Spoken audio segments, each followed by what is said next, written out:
Bonjour à tous, bienvenue sur Mathessa, ma chaîne de maths pour dédramatiser. Au programme aujourd'hui une leçon très importante pour les experts, forme trigonométrique de complexes usuels. Nous sommes bien évidemment dans le chapitre d'experts qui traite de complexes et géométrie. Je vous insère comme d'habitude le lien vers la playlist du chapitre afin que vous puissiez vérifier vos acquis et vos connaissances. Connaissez-vous par exemple la notion de module pour un nombre complexe, également celle d'argument. On va donc commencer bien évidemment par un petit rappel.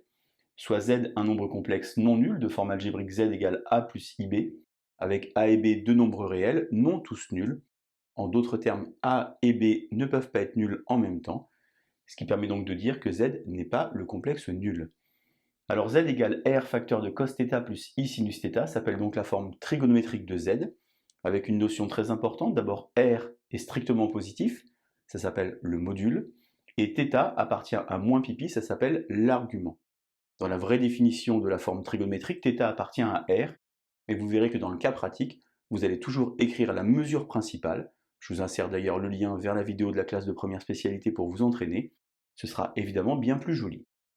Alors j'ai donc listé I, 1, J, 1 plus I racine de 3 et 4 autres nombres complexes.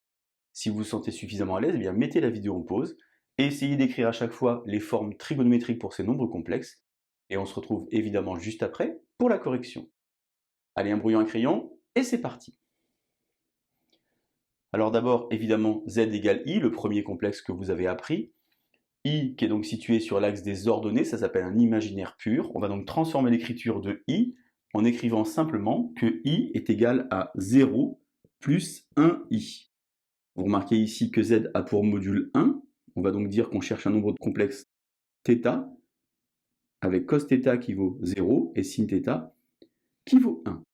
Eh bien, vous devez connaître un angle dont le cosinus vaut 0 et le sinus vaut 1. Ce n'est évidemment pas 90 degrés car on travaille ici en radian. C'est donc Z égale cos pi sur 2 plus I sinus pi sur 2. On a donc écrit I sous la forme trigonométrique notée ici. Maintenant, on a Z égale 1, qui est donc bien entendu un nombre réel. De la même manière, on va modifier son écriture en écrivant 1 plus 0i. Cette fois-ci, le cos θ vaut 1 et le sinus vaut 0.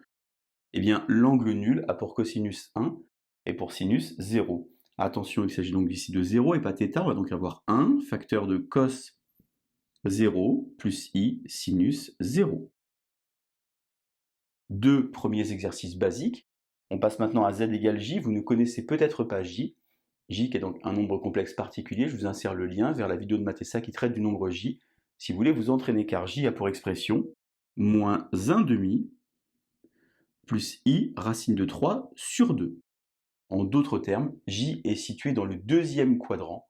Je vous insère aussi le lien vers la classe de première spécialité sur les quadrants du cercle trigonométrique, car c'est une notion très importante. On doit donc ici chercher cos θ qui vaut moins 1 demi, et sin θ qui vaut racine de 3 sur 2. Et pourquoi ça? Eh bien simplement parce que le module ici de J, moins 1 demi, le tout au carré, racine de 3 sur 2, le tout au carré, eh bien le module de J vaut 1, comme dans les deux cas précédents. Finalement, ici, on est donc dans le deuxième quadrant. On doit évidemment connaître les valeurs exactes de cosinus et de sinus. Un nouveau lien pour vous, valeur exacte en trigonométrie, car vous devez reconnaître ici un argument bien connu, c'est évidemment 2π sur 3. On peut donc écrire que J va s'écrire 1 facteur de cos 2π sur 3 plus I sinus 2π sur 3. Puisque J a pour module 1, je vous rappelle que J appartient à U, l'ensemble des nombres complexes de module 1. On bascule maintenant sur Z égale 1 plus I. On va donc avoir quelque chose d'un petit peu plus compliqué que ça, car finalement ici, le module de Z ne vaut pas 1. Et on va donc pouvoir détailler la méthode.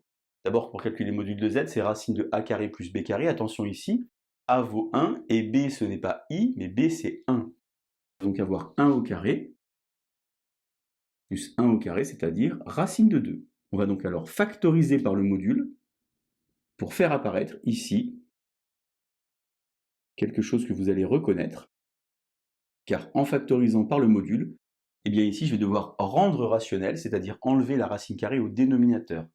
Pour cela, je vais multiplier en haut et en bas par racine de 2, et obtenir alors racine de 2 sur 2 plus i racine de 2 sur 2. Je cherche donc ici θ, tel que cos θ vaut racine de 2 sur 2, et sin θ vaut racine de 2 sur 2. Je suis donc situé dans le premier quadrant. C'est donc évidemment des valeurs que vous devez connaître, racine de 2 sur 2 et racine de 2 sur 2. On a donc ici un argument de pi sur 4. On peut donc dire que 1 plus i va s'écrire racine de 2, le module, facteur de cos pi sur 4, plus i sinus pi sur 4. Z égale 1 plus i racine de 3, donc la méthode est toujours la même. On calcule d'abord le module, donc on va avoir 1 au carré plus racine de 3 au carré. 1 plus 3, 4, racine de 4, ça fait 2. Je mets donc 2 en facteur et j'obtiens alors 1 demi plus i racine de 3 sur 2. J'ai donc ici cos θ qui doit faire 1 demi et sin θ qui doit faire racine de 3 sur 2. Je suis toujours situé dans le premier quadrant. Je cherche donc ici un argument de cosinus 1 demi et de sinus racine de 3 sur 2. Il s'agit alors, c'est quelque chose que je dois connaître, de pi sur 3. J'ai donc ici z qui vaut 2 cos pi sur 3 plus i sinus pi sur 3. Alors vous avez remarqué évidemment qu'il y a un petit lien avec j, puisque j c'était 2 pi sur 3. Et là-bas vous avez pi sur 3. Vous savez que dans le cercle trigo, il y a de nombreuses relations de symétrie qu'il faut connaître. Alors les 4 complexes qui sont là ici sont également des complexes usuels. 1 moins i, si vous maîtrisez bien la notion mathématique, c'est donc le conjugué de 1 plus i. Ça veut donc dire que le module est le même, et l'argument est donc l'opposé. Si vous voulez vous rassurer, vous pouvez évidemment mettre des parenthèses comme ceci. On a donc 1 moins i vaut racine de 2 cos de moins pi sur 4 plus i sinus de moins pi sur 4. En d'autres termes, 1 moins i ici est situé dans le quatrième quadrant. On a ici maintenant moins 1 moins i. Le module va être le même puisque ce nombre complexe est l'opposé de celui-ci. On a donc ici racine de 2. Et puisque c'est l'opposé, eh bien ça veut dire que les points qui représentent ces deux formes algébriques sont symétriques par rapport à l'origine du repère. Donc si on avait pi sur 4 là-haut, on aura alors ici pi sur 4 plus pi, c'est-à-dire 5 pi sur 4. Mais si je m'attache à écrire la mesure principale, eh bien la réponse sera donc moins 3 pi sur 4.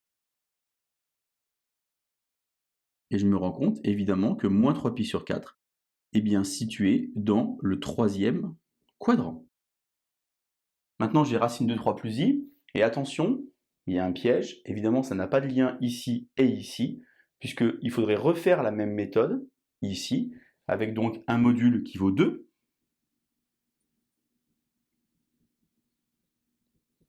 et trouver donc un argument. Cette fois-ci, le cosinus vaudrait racine de 3 sur 2, et le sinus vaudrait 1 demi, et si le cosinus vaut racine de 3 sur 2 et que le sinus vaut 1 demi, on a donc un argument, cette fois-ci, de pi sur 6.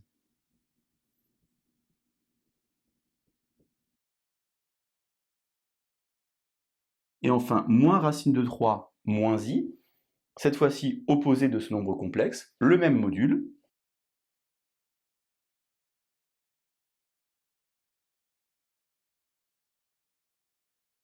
Et il faut alors travailler sur l'argument, puisque c'est opposé, c'est donc pi sur 6 plus pi. Je suis ici situé dans le troisième quadrant. Pi sur 6 plus pi, ça fait donc 7 pi sur 6. Mesure principale, et j'obtiens ici moins 5 pi sur 6. Voilà donc forme trigonométrique de complexe usuel. Évidemment, il faut avoir des connaissances, les quadrants, les valeurs exactes, le module, l'argument. Je vous laisse vous entraîner, et je vous dis à bientôt sur Mathessa. Bonne journée.